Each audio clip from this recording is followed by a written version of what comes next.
ቼልሲዎች ወደ ድል ተመልሰዋል። በሳምንቱ አጋማሽ በካራቦ ካፕ በለንደን ጎረቤታቸው አርሰናል ተሸንፈው ከውድድሩ የተሰናበቱት ቼልሲዎች በዚህኛው ጨዋታ ላይ ግን ከጥቂት ቀናት በኋላ ወልቭስን ገጥመው ይህንን ጨዋታ በማሸነፍ ወደ ድል የተመለሱበትን የጨዋታ ውጤት አስመዝግበዋል። አሰልጣኝ ሊያም ሮዚነር በፕሪሚየር ሊጉ ጥሩ ግስጋሴን ነው እያደረገ የሚገኘው። ክለቡን ከተረከበበት ጊዜ አንስቶ በሊጉ ያከናወናቸውን ጨዋታዎች አንድም ጨዋታ አልተሸነፈም። በጥሩ ግስጋሴ ቀጥሏል። አሁንም ከማንቸስተር ዩናይትድ በመቀጠል 5ኛ ደረጃ ላይ ተቀምጦ ለቶፕ 4 ፉክክር አሁንም እንደሚፎካከር ያሳየበት የጨዋታ ዕለት ሆኗል። በዚህ ጨዋታ ላይ ኮል ፓልመር 3 ጎሎችን በማስቆጠር ሃትሪክ የሰራበት የጨዋታ ዕለትም ነበር። ባሳለፍነው ዓመት እንግዲህ ቼልሲ ወልቭስን እዚሁ ሜዳ ላይ ሲያሸንፍ ኖኒ ማድዌኬ ሃትሪክ ሰርቶ ነበር። አሁን ደግሞ ሌላኛው ሃትሪክ የሰራው ተጫዋች ወልቭስ ላይ ኮል ፓልመር ሆኗል። ቼልሲ በአግባቡ ወደ ድል የተመለሰበት ጨዋታ ነበር። ቼልሲዎች ብዙም ባልተቸገሩበት ጨዋታ ወሳኝ 3 ነጥብ አስመዝግበው ወጥተዋል። ጨዋታው እንዴት ነበር? አሰልጣኝ ሊያም ሮዚነር ምን አይነት ታክቲክ በዚህ ጨዋታ ላይ ተጠቅሟል? ከዚህ በተጨማሪ ኮል ፓልመር ሃትሪክ መስራቱ ምን አይነት አዲስ ሪካርድ እንዲያስመዘግብና በስነ ልቦናው ረገድ እንዲነሳሳ ሊያደርገው ይችላል? ከጨዋታው መጠናቀቅ በኋላ ሊያም ሮዚነር ምን አይነት አስተያየት ሰጥቷል? እነዚህንና ሌሎች ጉዳዮችን እስከ ቪዲዮ መጨረሻ ድረስ ከኛ ጋር አብራችሁ ከቆያችሁ የምንነግራችሁ ይሆናል። ሰላም ጤና ይስጥልን። የተወደዳችሁና የተከበራችሁ ውድ ቻናላችን ተከታታዮች እንዴት ናችሁልን? እግዚአብሔር ይመስገን እኔ በጣም ደህና ነኝ። የምትገኙት አራዳ ሜዳ ኦፊሻል ዩቲዩብ ገጻችን ላይ ነው። ዘንድሮ እግዚአብሔር ቢፈቅድ 100,000 ሰብስክራይበር የመግባት እቅድ ይዘን እየሰራ እንገኛለን። ያንንም ከፈጣሪ ቀጥሎ እናንተን ይዘን እናሳካዋለን ብለን ተስፋ እናደርጋለን። ስለዚህ ለቻናላችን አዲስ ከሆናችሁ ቻናሉን ሰብስክራይብ በማድረግና የሮል ምልክቷን በመጫን የቻናላችን ቤተሰቦች እንድትሆኑ የአክብሮት ግብዣችን ነው። እንዲሁ ደግሞ ፕሮግራሙ ቫይራል እንዲወጣ ፕሮግራሙም ከተመቻችሁ ይህ ፕሮግራም ቢያንስ በትንሹ 600 ላይክ እንዲኖረው እንፈልጋለን። እናም ሁላችሁም ፕሮግራሙን ላይክ አድርጉት። የአራዳ ሜዳ ኮሜንታተር ተስፋ ወርቅ ልዑል ሰገድ አብሬያችሁ ቆይታ አደርጋለሁ። እንግዲህ በዚህኛው ፕሮግራማችን ክፍል ደግሞ በድጋሚ ተገናኝተናል። ፈጣሪ ፈቅዶ የወልቭስና የቼልሲን ጨዋታ እዚህኛው ፕሮግራማችን ላይ እንመለከታለን። እንግዲህ ይህ ጨዋታ በተለይም ደግሞ ለቼልሲዎች ወደ ድል ለመመለስ እጅግ በጣም ወሳኝና አስፈላጊ ጨዋታ ነበረ። ባለፈው በሳምንቱ አጋማሽ በአርሰናል የተሸነፉት ጨዋታ የቼልሲ ደጋፊዎች በጣም ያበሳጫቸውና የቼልሲን ደጋፊዎች ያሳዘነም ነበረ ሊባል ይችላል። ይሄ በዚህ ጨዋታ ላይ በተለይም ደግሞ የቼልሲ በአርሰናል መሸነፍና ከውድድሩ መውጣት በተለይም ደግሞ በቼልሲ ላይ ጥያቄዎች እንዲነሱ ያደረገ ጉዳይ ነበር። ግን አንድ እርግጠኛ ሆኖ መናገር የሚቻለው ሊያም ሮዚነር ወደዚህ ቡድን ከመጣ በኋላ እጅግ በጣም የተለየ የቼልሲን የውጤታማነት መንገድ ይዞ እየቀጠለ ይገኛል። በፕሪሚየር ሊጉ ባደረጋቸው ተከታታይ ጨዋታዎች ክለብ ውጤት ይዞ እየወጣ ነው የሚገኘው። እንግዲህ ሊያም ሮዚነር በኤፍኤ ካፑ የቻርልተን አትሌቲክ ጨዋታ ነበረ 1 ብሎ የማሰልጠን የቼልሲ ስራውን የጀመረ የነበረው። ታዲያ በዛ ጨዋታ ላይ አሸንፎ መንገዱን 1 ብሎ ጀምሯል። በእርግጥ በአርሰናል በካራቦ ካፕ የመጀመሪያ ዙር ጨዋታ ስታንፎርድ ብሪጅ ላይ ተሸንፎ ነበረ። ከዛ በኋላ ግን ወደ ድል ተመልሶ በቻምፒዮንስ ሊግ በተከታታይ ባደረጋቸው ጨዋታዎች እንዲሁ ደግሞ በፕሪሚየር ሊግን ባደረጋቸው ጨዋታዎች ላይ ውጤታማነቱን ያስመሰከረ አሰልጣኝ ነው። በአርሰናል ብቻ ነው በደርሶ መልስ በሜዳውም ከሜዳውም ውጪ ሊያም ሮዚነር የተሸነፈው። ከዛ በስተቀር ግን በተከታታይ ባደረጋቸው ጨዋታዎች ለምሳሌ ብሬንትፎርድን አሸንፏል፣ በፕሪሚየር ሊግ ክሪስታል ፓላስን አሸንፏል፣ ዌስትሃምን አሸንፏል፣ እንዲሁ ደግሞ በቻምፒዮንስ ሊግ ፓፎስና ናፖሊን አሸንፏል እና አሁንም ደግሞ በዚህ ጨዋታ ላይ በድጋሚ የፕሪሚየር ሊግ አሸናፊነቱን አሰልጣኙ ያስቀጠለበት ጨዋታ ሆኖለታል። በዚህ ጨዋታ ላይ እንግዲህ እንደተመለከታችሁት በግብ ጠባቂ ቦታ ላይ ሮበርት ሳንቼዝ ጀምሯል። ማርኮ ኩሬያ፣ ትሬቮ ቻሎባ፣ ዌስሊ ፎፋና፣ ማሎ ጉስቶ፣ አንድሬ ሳንቶስ፣ ሞይሰስ ካይሴዶ፣ ኤንዞ ፈርናንዴዝ፣ ኮል ፓልመር፣ ፔድሮ ኔቶ እና ዦ ፔድሮ በቋሚነት የጀመሩበት ጨዋታ ነበረ። እንግዲህ ከወልቭሶች የጨዋታ አቀራረብ ጋር ወልቭስ ያው በዚህ ጨዋታ ላይ ጥንቃቄ ሊመርጥ እንደሚችል ይታወቃል። በዚህ በሞሊኑ ስታዲየም በተደረገው ጨዋታ ላይ የበለጠ ጥንቃቄን የሚመርጥ የበለጠ ሪስክ ከመውሰድ ይልቅ በጥንቃቄ ጨዋታን የሚያከናውን ቡድን ሆኖ ነው ስንመለከተው የነበረው። የወልቭስ አጨዋወት በአንድም በሌላም መንገድ በ4-2-3-1 አስተላለፍ ወደ ሜዳ የገቡበት እንግዲህ ዋና አጥቂያቸውን ጆርገን ስትራንድ ላርሰንን ካጡ በኋላ ዛሬ ለመጀመሪያ ጊዜ ጨዋታቸውን ያከናወኑበት ነበር። እንግዲህ ዛሬ ኤንዞ ፈርናንዴዝ ወደ መሃል ወጣ ብሎ በደንብ ከዦ ፔድሮ ጀርባ ተሰልፈው ተጫውቷል። ፔድሮ ኔቶና ኮል ፓልመር በግራና በቀኝ በኩል የተመለከትናቸው ተጫዋቾች ነበሩ።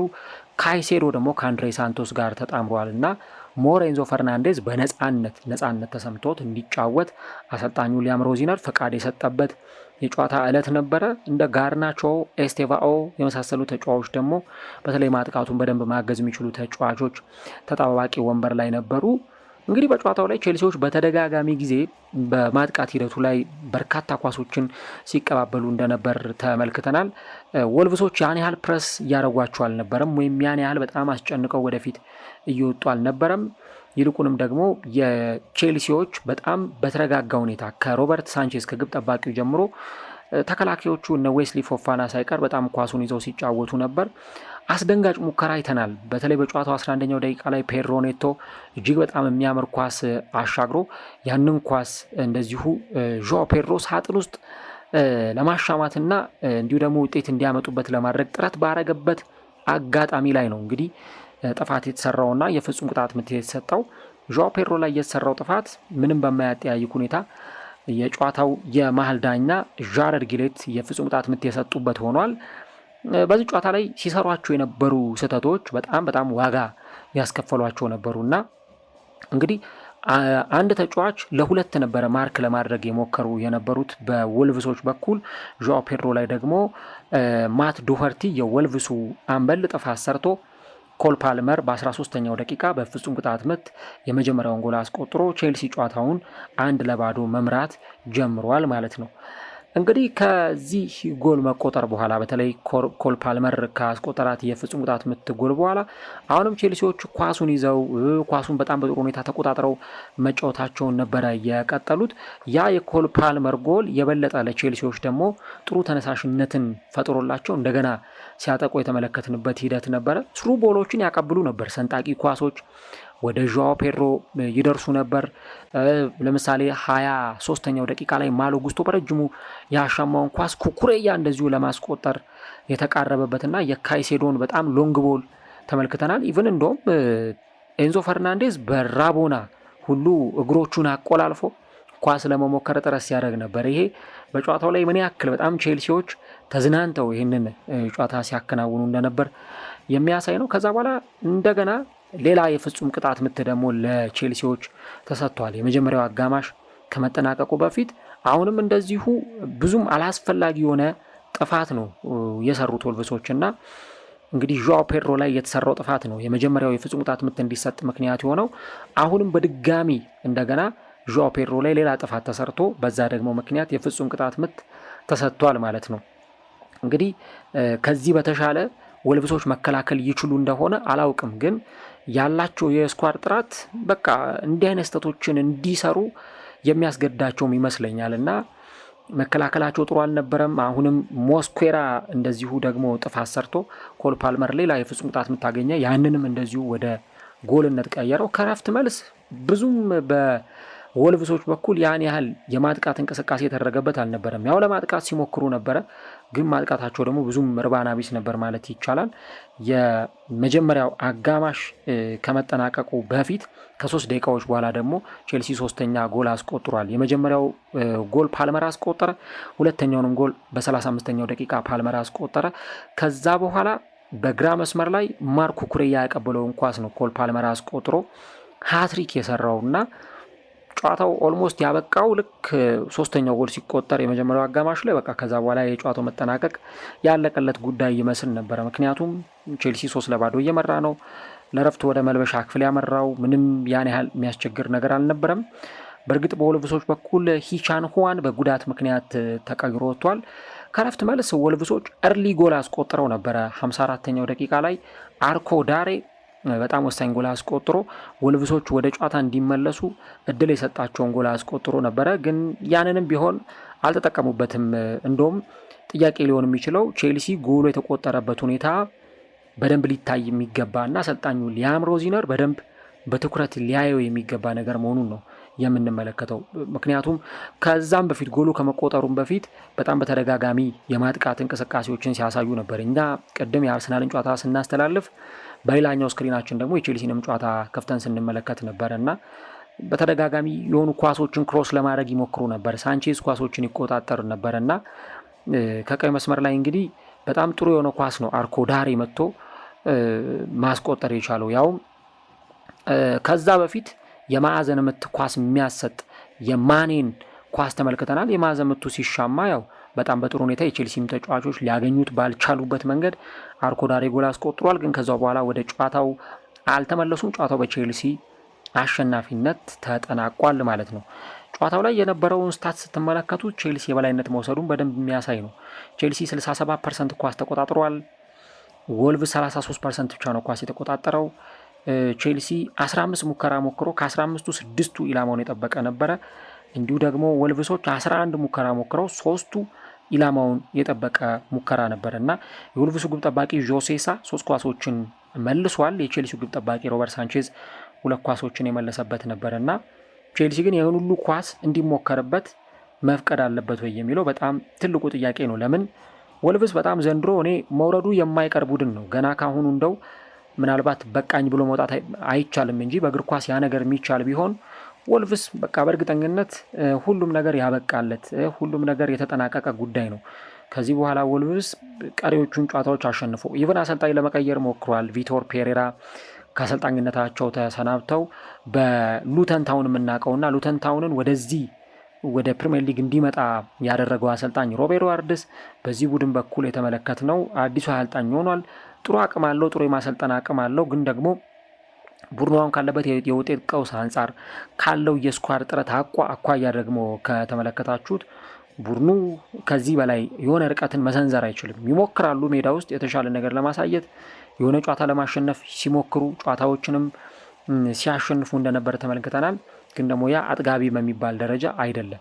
ደጋፊዎች ገና ጨዋታው ከመጠናቀቁ በፊት የወልቭስ ደጋፊዎች ሁሉ ሜዳ ውስጥ አይቆዩም እና 75ኛው ደቂቃ ላይ ሜዳ እየለቀቁ እየወጡ በጣም ብዙ ባዶ ወንበሮችን ስንመለከት ነበር እና ጨዋታው ለቼልሲ ያን ያህል የሚከብድ አልነበረም። ይልቁንም ግን ወልቭሶች ከዚህ በኋላ በደንብ የቁልቁለት ጉዞውን ተያይዘው የቀጠሉበትን የጨዋታ እለት ነበረ የተመለከት ነው።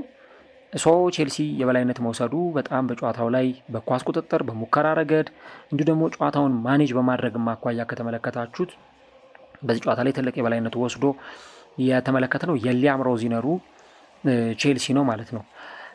ስለዚህ እንግዲህ ይህንን ነገር እንመለከታለን እና በዚህ ጨዋታ ላይ ትልቁ መነሳት የሚገባው የኮል ፓልመር ጉዳይ ነው። ኮል ፓልመር ተመልሷል ወይ፣ ኮል ፓልመር በደንብ ወደ ብቃቱ መጥቷል ወይ የሚለው ነገር አንዱ የሚነሳ ጉዳይ ነው። እንግዲህ ያለፉትን 2 የውድድር ዓመታት ፓልመር በቼልሲ ቤት የማይነካውና እጅግ በጣም አስገራሚው ተጫዋች እንደነበር አይተናል። በቃ በእያንዳንዱ ዲፓርትመንት ጎል በማስቆጠር አሲስት በማድረግ በጎል ኢንቮልቭመንት በጣም በጣም በጣም በጣም የተዋጣለት ተጫዋች መሆኑን ስንመለከት ነበር። የተጫዋቹ ብቃት ምንም የሚያጠያይቅ አይደለም። በጣም ጥሩ የሆነ ለቼልሲ አቅም መሆን የሚችል ተጫዋች እንደሆነ አሳይቷል። ግን ዘንድሮ ደግሞ ከአካል ብቃት ጋር ተያይዞ ከፊትነስ እንዲሁ ደግሞ የጉዳት ነገሮች ተጫዋቹ በሚፈለገው ልክ ሜዳ ላይ ፐርፎርም እንዳያደርግ እንቅፋት የሆኑበት ነገሮች እንደነበሩ ስንመለከት ነበርና በዚህ ጨዋታ ላይ ሃትሪክ መስራቱ ቀላል የሚባል ነገር አይደለም። ምክንያቱም በዚህ ጨዋታ ላይ ሃትሪክ መስራቱና ደግሞ ወሳኝ የሆነ ጎሎችን ማስቆጠሩ አሁንም በብቃት ደረጃ ተጫዋቹ ሊገኝ እንደሚችል በደንብ የሚያሳይ ነው እና ተጫዋቹ አሁንም በደንብ ያለውን ፊትነስ ከጠበቀ እንዲሁ ደግሞ ሜዳ ላይ በደንብ አሰልጣኙ ይህንን ተጫዋች ትረስት የሚያደርገው ከሆነ ከዚህም በኋላ ባሉ ጨዋታዎች ቼልሲን በደንብ መጥቀም የሚችል ተጫዋች እንደሆነ በደንብ አሳይቷል። 2 ጎሎች የፍጹም ቅጣት ምት ናቸው። 2ቱን ጎሎች ሲያስቆጥር እንኳን የፍጹም ቅጣት ምቶቹን ጎሎች እንኳን ሲያስቆጥር ብዙ ደስታውን ለመግለጽ ሰለብሬት ለማድረግ እንኳን ፍላጎት ያሳየ ተጫዋች አልነበረም። ግን ያችን 3ኛዋን ጎል በጨዋታ ሲያስቆጥር ደግሞ ምን ያክል ደስተኛ እንደነበር ምን ያክል ደስታውን ሲገልጽ እንደነበር አይተናል እና እንግዲህ ፓልመር በፕሪሚየር ሊጉ ታሪክ የመጀመሪያው ተጫዋች ሆኗል። እንግዲህ በመጀመሪያው አጋማሽ ሃትሪክ በመስራት ማለት ነው እና እንግዲህ የዚህን ተጫዋች ሃትሪክ የሰራበትን መንገድ ስንመለከት እጅግ በጣም የሚያስገርም ነው። እንግዲህ 3 ሃትሪኮችን በመጀመሪያው አጋማሽ የሰራ ተጫዋች ነው። ከኤቨርተን ጋር ሃትሪክ ሰርቷል ከዚህ በፊት፣ ከብራይተን ጋር ሃትሪክ ሰርቷል ከዚህ በፊት በመጀመሪያው አጋማሽ። አሁን ደግሞ እንደዚሁ ሌላ ሃትሪክ የሰራበት ጨዋታን ደግሞ በዚህ ወልቭሱ ጨዋታ ላይ አስመልክቶናል። ኮል ፓልመር ከኤቨርተን ጋር በሚያዝያ 15 2024 ከብራይተን ጋር በመስከረም 28 2024 ሃትሪክ የሰራ ተጫዋች ነው። አሁን ደግሞ ሌላ ከወልቭስ ጋር በተደረገ ጨዋታ ሃትሪክ ሰርቷል። ኦማር ማርሙሽም ከኒውካስል ጋር በየካቲት 15 2025 ሃትሪክ የሰራ ተጫዋች ነበር እና ዛሬ በነበረው ጨዋታ ላይ እንግዲህ 1.77 ኤክስፔክትድ ጎል የነበረው በጨዋታው ላይ ጥሩ ፐርፎርማንስ ያሳየ ተጫዋች ነው። ስለዚህ ለፓልመር ዲዘርቭ የሚያደርግ ነው። በተለይ ደግሞ ወደ ፐርፎርማንሱ እንዲመለስ ወደ ብቃቱ እንዲመጣ ሃትሪክ መስራት ጎል ማስቆጠር ያለው ሚና ከምታስቡት በላይ በጣም ትልቅ ነው። በጣም ትልቅ ነው። በጨዋታዎቹ ላይ እንዲህ ያሉ የማሸነፊያ ጎሎችን ማስቆጠር በራሱ ለቡድኑ ለተጫዋቹም የሚሰጠው የስነ ልቦና መነሳሳት በጣም ከፍተኛ ነው እና ይሄ እንደ ስቴፒንግ ቦርድ ሊጠቀመው ይችላል ወይም ደግሞ እንደ ከፍታ ሰሌዳ ተስፈንጥሮ ሊነሳ የሚችልበትን እድል ሊሰጠው ይችላል እና ኮል ፓልመር አሁን በደንብ ተመልሷል ወደ ጎል ማስቆጠር የጎል ኢንቮልቭመንቶች ላይ ወደ መሳተፍ ተጫዋቹ እንዲመጣ አድርጎታል እና ያንን ነው እንግዲህ በደንብ ልንመለከት የምንችለው። ከዛ ውጭ ግን አሰልጣኙ ሊያም ሮዚነር ቤስት 11ን በተመለከተ እንደ አስፈላጊነቱ ስኳዱ ላይ ያሉ ተጫዋቾችን በደንብ እያቀያየረ የሚጠቀም አሰልጣኝ ነው እና እሱም ሲጠየቅ ቤስት 11 ምናልባት በደንብ ሊቀየር እንደሚችል ተጫዋቾችን በደንብ እያቀያየረ ሊያጫውት እንደሚችልም ያነሳል እና ሁልጊዜም ቋሚ 11 ላይ ቤስት የሆኑ ምርጫዎችን ልትመርጥ ትችላለህ። ከዛ ደግሞ ጨዋታውን የሚጨርሱልህ ደግሞ ሌሎች ተጫዋቾች ምርጫዎች ይኖሩሃል የሚል ሀሳብ የሚሰጥ አሰልጣኝ ነበር እና ለምሳሌ አንድሬ ሳንቶስን ብትመለከቱ አንድሬ ሳንቶስ በጣም በቼልሲ ቤት አሁን ሊያም ሮዚነር ከመጣ በኋላ ብዙ የመሰለፍ እድሎችን እያገኘ የሚገኝ ተጫዋች ነው። አሰልጣኙ ሊያም ሮዚነር በደንብ እምነት ጥሎበታል። በስትራስቡርግ አብሮት ስለሰራ በደንብ ያውቀዋል እና ከሞይሰስ ካይሴዶ ጋር በደንብ እንዲጣመር እያደረገ ለኤንዞ ፈርናንዴዝ ደግሞ በደንብ ወደፊት እየወጣ እንዲጫወት ኃላፊነቱን እየሰጠው ነው የሚገኘው። ያ በጣም ለአንድሬ ሳንቶስም ለወደፊት መሻሻሉም ለቡድኑ ለሚሰጠውም ብቃትና አገልግሎት ከዚህ በተጨማሪ ደግሞ ከተጫዋቹ ከሚጠበቀው ትልቅ ሚና አኳያ ካያችሁት ሊያም ሮዚነር ለዚህ ተጫዋች በደንብ ተደጋጋሚ እድል መስጠቱ በደንብ አሰልጣኙ ይሄንን ነገር ለወጣት ተጫዋቾች እዛ ስትራስቡርግን በነበረበት ጊዜ ወደ ቼልሲ ከመምጣቱ በፊት ለወጣት ተጫዋቾች በደንብ በአግባቡ እድል የሚሰጥ አሰልጣኝ ነው። ወጣቶችን በደንብ ያምናል። ወጣቶች በደንብ ሜዳ ላይ እንዲጫወቱ ይፈልጋል። ያለ ስስት ሪስክ እየወሰደ ኃላፊነቱንም ጭምር ይሰጣቸዋል እና ያንን ነገር በደንብ ሲያደርግ የምንመለከተው አሰልጣኝ ነው። የተከላካይ መስመሩ ላይ ደግሞ ምናልባት ፊትነሳቸው ጥሩ ከሆነ የመጫወት አቅማቸው ጥሩ እስከሆነ ድረስ ኩኩሬያን፣ ትሬቮ ቻሎባን፣ ፎፋናን፣ ሮይሲ ጀምስን ሊጠቀም ይችላል። እንደ አስፈላጊነቱ ደግሞ አቼምፖንግንም ማሎ ጉስቶንም ሜዳ ላይ የሚያስገባ አሰልጣኝ ነው። አሁን ደግሞ ጄምስ እንግዲህ በተከታታይ ጨዋታዎች ላይ እየተመለከት ነው አይደለም፣ የካራቦ ካፕ ጨዋታ ላይም በዚህኛውም የፕሪሚየር ሊግ ጨዋታ ላይ ግን ደግሞ እነ ማሎ ጉስቶ በደንብ ይህንን ኃላፊነት የመከላከሉን ኃላፊነት በደንብ እየተወጡ ይገኛሉ። ፍሮንት ስሪውን ብንመለከት የፊት መስመሩን ብንመለከት ፔድሮ ኔቶ የአሰልጣኙ ጥሩ ተመራጭ ነው። በባለፈው የካራቦ ካፕ ጨዋታ ላይ አልተመለከትነውም ነበር። በዚህኛው ጨዋታ ላይ ግን አሰልጣኙ እንዲሰለፍ አድርጎታል። ሌሎች ተጫዋቾችንም ደግሞ በደንብ እድል እየሰጠ ነው። ኤስቴቫኦ በተለይ ደግሞ አሰልጣኙ ሊያም ሮዚነር ከመምጣቱ በፊት ከኮል ፓልመር ጉዳት ጋር ተያይዞ በአሰልጣኝ ኤንዞ ማሬስካ ስር በደንብ የመሰለፍ እድልን ያገኝ ነበር እና አሁን ደግሞ ኤስቴቫኦ እና አሌሃንድሮ ጋርናቾ ተጣዋቂ ወንበር ላይ የሚቀመጡ ተጫዋቾች ናቸው።